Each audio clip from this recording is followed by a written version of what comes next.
All right, awesome. So today I just wanted to talk about manifesting, and I just want to kind of teach you the basics on how to manifest your greatest desires into your reality rather than the not so good stuff. And I'm going to talk about some bad things I manifested into my life and kind of how that happened, and then obviously some good things, and then I'll kind of run you through some a journal prompt and kind of get you started on manifesting something wonderful into your life. So I'm going to start there. Here we go. All right, so first of all, it's important to know that we are always manifesting. It's really good to keep that in mind. We can spend all day kind of in a negative place, and that can bring more negative things into our reality. And we might not even notice that we're doing it half the time. So it's just a really good thing to kind of keep track of. So manifesting is basically bringing something tangible into your life through attraction and belief. So it usually is something you don't currently have. And then you bring that into your life. So it could be money, it could be a house, it could be vacation, it could be all sorts of different things, little or big. So kind of what I was saying before, when you spend the majority of your time sitting in a negative energy or like thinking negative thoughts, or maybe you've been kind of down lately and you're just kind of struggling with things, if you continue to kind of let yourself be in that state of mind, it's a lot harder to bring in the positive things. So one way that you can kind of get out of that is you can start to reframe your thoughts. So let's say I'm kind of just in a bummer mood. I just feel like nothing's going my way. So I could say, I'm going to start writing down everything that I'm grateful for. And a lot of times when I start to do that, I immediately start to change the way that I'm thinking. So a lot of people have talked about this in the past, but if you just spend like a few minutes a day just writing down like 10 things that make you happy, or things that bring you joy, or things that you're grateful for that you already have, that can often start to just kind of flip the switch so that you're not constantly in that state of like, oh, everything sucks. So that kind of helps a little bit. And then also just remember that you can manifest bad and good things into your life. So that's going to be my next slide here. So this is a pretty big bad thing that happened to me, as many of you know. If you've watched any of my other videos or know me in person, you know my story. So I recently I've done a lot of work on myself energetically and physically and mentally and all of that stuff. And throughout all of my discoveries and all of my learning, I've basically found out that I kind of manifested my cancer. And I'll go through kind of how that happened. So before I had cancer, before I'd gotten cancer, I was constantly kind of in this like stress mode. I felt lost. I didn't feel like I was listened to or appreciated, or I didn't feel like I was understood. And I was kind of in this, I would always tell people, I feel lost. I just feel lost. And they just wouldn't understand what that meant. They just said, oh, you're just depressed. And I didn't really completely understand what it meant either. And I was it got to a point where I was kind of just floating through life. Like I kind of felt like, okay, well, I have to have a job. So I'd always have some sort of job. I started working at Starbucks out of college for 5 years. And then I started working in the field of working with people with disabilities. My first job out of Starbucks was at a place called the Minnesota Autism Center. And I worked with autistic children. And that job and every job after it was really extremely stressful. I would come for that job specifically, I would come home with scratches and bites all over me. So it just was a very difficult job. And I think I was there, I can't remember if I was there for 2 or 3 years.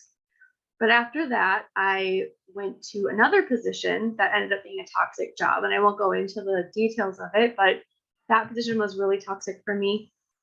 And then I thought I needed to get out of that job so badly. So I got into another job that at first was really good for me and was really fun and kind of relaxed, kind of low key. And they did a lot of fun stuff for their employees. So like it was really fun for like the first year or so. And then um, towards the end of the first year, things started to change and it became a really, really toxic environment.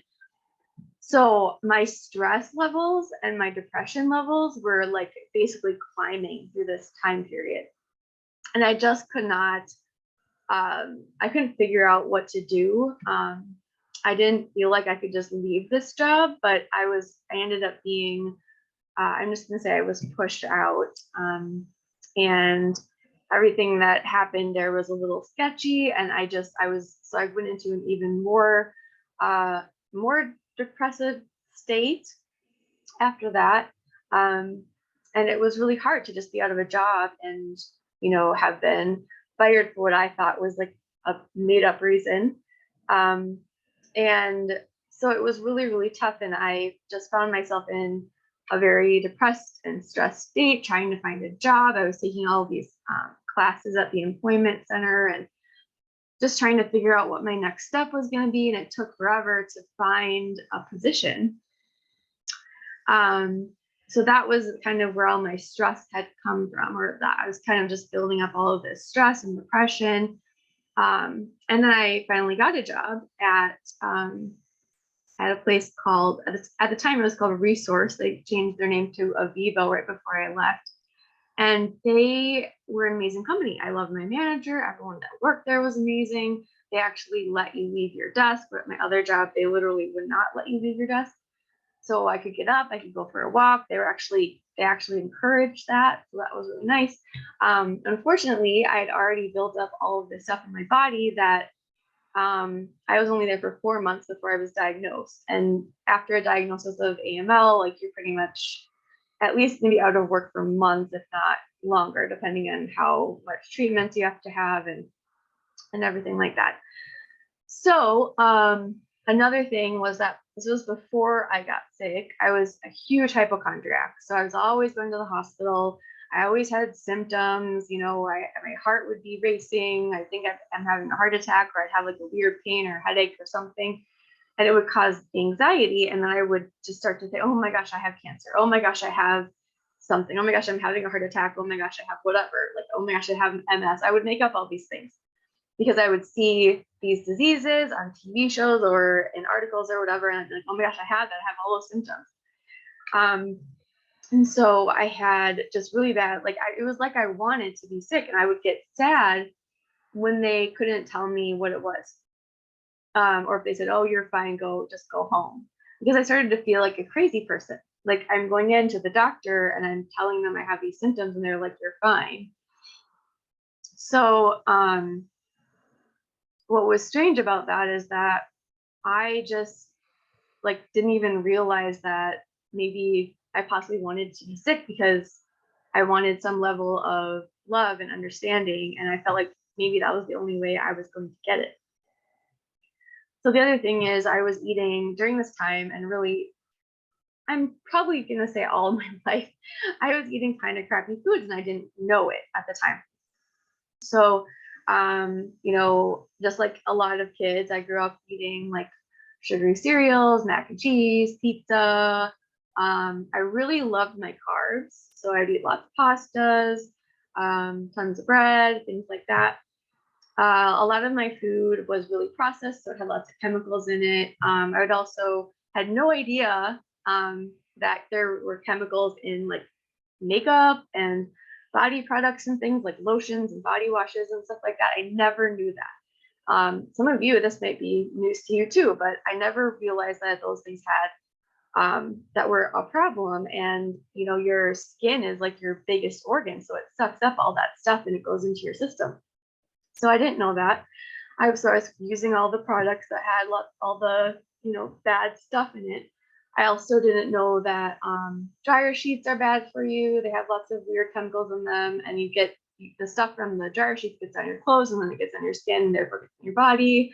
Like all of this stuff, I just didn't know that until after I got cancer. So I was loading myself in all sorts of crappy food, especially during that period of all the toxic jobs in a row.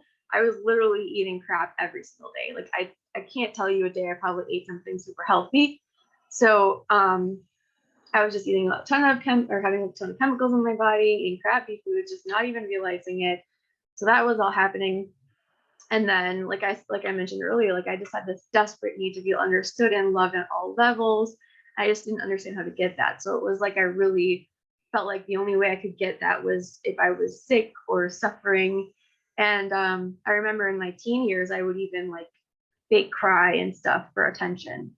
Um, and so it was kind of all of this stuff together that ended up causing causing the cancer to get triggered. Um, and it was a huge bummer to me because I had finally found a job that I loved. And then for the next 3 years, I was just cancer treatment was my job. And, or, trying to live was my job. And that was just my life. I'm super happy to be where I am now, and that's wonderful. And so now I'm going to move on to a happy thing. But I just want everyone here to know that you are always manifesting, and you can be manifesting something good, or you could be manifesting something not so good. And this is a huge like swing in the bad direction, but I'm just saying, like, pay attention. Try to, figure out what is kind of causing the problems in your life and start to make some little changes. And anyways, that's the end of that. All right. So on to a good thing. So this is how I manifested my current house. And so this is such a funny story because we were in our house. We had another house, my husband and I. And there was nothing wrong with the house. It was just kind of an older house. And the other thing was that it was always his house, right? So it was like, my husband's name is Chris. I'm living in Chris's house. And I never felt like I had a house, that it was just, I'm living in Chris's house. So for a long time, I wanted to have a house that was ours, that we could call both of ours. So I started to dream about building a house because his dad is a builder. So the first thing you do when you want to manifest something, and I'm just going to use the house as an example, is first thing I did is I started to dream. So I started to think about the house, like what would I want it to look like, where would I want it to be, what would be the perfect location, how big would I want it to be, and what kind of spaces would there be, and all of that stuff. So I started to imagine that in my mind, right? The next thing I did was I started to draw. I started to draw the house out. And actually, my husband and I did this together because we were trying to manifest it together. So we drew out different rooms that we would want and how kind of we'd want it to be laid out, and what each room would be, and like what spaces we wanted to have, and all of that stuff. So this room I'm in right now, I call my healing room. And this was part of the plan. I wanted to have my own space. That was going to be my healing room where I can do Reiki sessions on people, sound healing sessions, decode sessions, all those things in my healing room. And so it was really important to me to have this space. So we drew that in. And for him, he wanted an office as well. So we drew that in, and so on and so forth. Then the next thing was we started to imagine ourselves in the house. And I don't think that my husband did this as much because he's not really into all of this, but I started to do that. I started to sit in meditation, close my eyes, and just imagine that I was in my new house, and I was walking around, and I was seeing the windows, I was seeing the colors, I was, standing there, and I was just able to see the whole house and what it looked like, and feel what it felt like to be in this house, and all of the emotions that came up. So, and I guess I'm kind of skipping now, but so the next thing you do is you start to imagine what it feels like to have a house. So you hone into the specific emotions that come up when you think about having the house. So, I wanted this house to have, so that Chris and I had a house that was ours, not just his, but also that it had some, private spaces for both of us, and so that we had some space to entertain. That was a big deal for me and him. And to have, a garden and all sorts, like I had all sorts of things on my list. Those are the main ones though. I also wanted to have a more open floor plan. So our main living area, we have our little living room, our dining room, and our kitchen all in the same area. And I really like that, and I'm glad that I included that in my manifestation. But it also helped that my husband was on the same page. So if you're manifesting something with someone else, just make sure that you're kind of on the same page with what you both want to have. And it sometimes can require some compromise. Think about like, what will it bring you? What kinds of things could you do in the house? For me, having this space of my own where I can do my lives and I can do my work and I can play in here and it's just a very wonderful space. My dog always wants to come in here which is a good sign that it's like good energy. I can do crafts in here if I want. I just have my own space to do the things that I need to do and that I want to do. And I think that is a great, wonderful thing. It also brings us the opportunity to be able to have people here. We have a big garage space that we've thrown parties in, and it's worked out really well. We also have our basement space that is pretty big as well. It can fit about 10 to 15 people for a party. So it's just kind of fun to have these spaces to be able to entertain again. Our house was worked okay for entertaining, but there was just, like I said, it was more of a closed off space, not as much of an open area to entertain. So it's just been really nice to have this house. And then lastly, take action. So manifesting anything requires taking at least a small action. For me, I didn't have the funds to put towards the house. So that part of it, I had to kind of bring in the money a different way. So my action was actually talking to Chris's dad about the fact that we wanted to build a house. And it took a while because he didn't believe us. So I brought it up. I think I brought it up one year, and then he was like, oh yeah, sure, whatever. I don't believe you, kind of thing. And then it was the next year that we brought it up again. And this time my husband and I both brought it up. And then finally, like, I think it was either that year or the following year. So this took a little bit, but he finally said, okay, for Christmas, I'm gonna put together your blueprint. So that was really exciting. And so we finally got to a point where we both agreed and it all worked out and we ended up getting our house.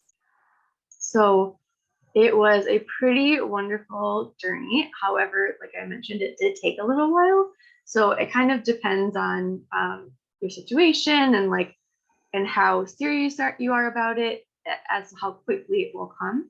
But for me, this is when I didn't know that much about manifesting. I just knew a little bit. So this was kind of the first big thing I feel like I manifested. I mean, besides my bad thing, my first big good thing that happened. So yeah. All right. So this is going to be your journal prompt. I'm going to read through the prompt and then go ahead and pause the video and do this exercise. And I think it'll be really helpful. So first of all, think about something that you really want. Most people want something, and it can be really small or it can be really big. It doesn't matter. But it should be something that makes you excited. So first of all, how does it feel when you imagine having this? And then write down, what does it feel like when you imagine having this? So this is for like, I want you to list all of your emotions here. So this is a little confusing. So that first part where I said, how does it feel to imagine having this? That part, I want you to just see it in your mind and kind of imagine all of the things that are around it and are surrounding it and all of that. And then the second one, I want you to talk about the emotions that come up during that. So are you feeling excited? Are you feeling joyful? What emotions are coming up for you? And then I want you to write down every single wonderful thing that you can think of that this will bring you. So take as long as you need and just pause this video right now and then come back and you can see the next slide. So lastly, universal asks is a new thing that I actually learned. Like this, I didn't know about universal asks when I wanted my house. But now that I know about them, they're actually really fun. So I like to dedicate a journal to universal asks. And I just, every time that I think of something that I want and I want to do universal ask, I'll go to my journal, my universal ask journal, and I will go and I will start to write down my universal asks. So for universal ask, it's all written out here if you want to take a screenshot of it, but you'll say, hey, universe, and this is all written down. You can say it out loud too, if you want. Excuse me. What would it take for me to have whatever it is that you want? As if by magic. It would bring me so much joy to have this because of this and this and this, blah, blah, blah. Like just say as much as you can about like what it would bring you and why you want it. And then at the end of your letter to the universe, say, hey, universe, be that energy. And then sometimes I'll sign it. It kind of depends on how I'm feeling. But it doesn't matter. You can sign it or not sign it. It doesn't affect anything. And then you sort of just leave it. Like, don't think about it. Don't try to write the same thing every day. Like, you're just kind of sending that out in the universe and saying, hey, universe, bring me this. Okay. And then I want you to think about everything that you want to bring in and do a universal ask for each one. And then as you kind of go through your day or your week or however long, start to look for signs and hints that you might be getting something coming in to kind of help you take your next step or your next action. For example, I asked the universe for a job at a metaphysical shop or at an alternative medicine clinic. And it was really weird and cool at the same time. It was really strange because after I put that out into the universe, I did take one little action step. And my little action step was to send some emails out to some metaphysical shops and to some alternative medicine clinics. And I just said really basic email. Like I really didn't think I was going to get a response. I just kind of said, hey, this is me. This is what I do. I'm just interested in a part-time position. And, I'd love to work with you. That's pretty much all I said. Just really simple, short email, sent it to like maybe 5 places. Within about 3 days, I had gotten 3 phone calls back from 3 different places. One was saying that they needed an office manager in the fall. Another was saying that they were interested in a possible Reiki practitioner. And another one said they were interested in a possible Reiki practitioner. So that was extremely exciting. And I just couldn't believe it. So that gave me my next step. You see what I mean? So take one little action step towards your goal, if it needs something like that. And then just wait for your next step, wait for your next hint, your next sign that it's time to take your next step. My next step was going to the clinic to learn more about it and calling the metaphysical shop to talk to them about this Reiki position and, sending my resume to the people that wanted an office manager, like that kind of thing. So that gave me my next step, right? So that's pretty much it for just the basics of manifesting. I have way more information on it. I work on it pretty much every day. I've manifested tons of things since I've learned all of these steps, and I've basically given you a really powerful tool towards manifesting. So I hope that you have a lot of fun with it. And I just really hope that you enjoy your journey doing this, and I hope that it was really helpful. So thank you for being here. And if you have any comments or questions and you're on Facebook, just send me either a private message or a comment on this video and I will answer it. And if you're on YouTube, you can leave a comment there as well. So Thank you again.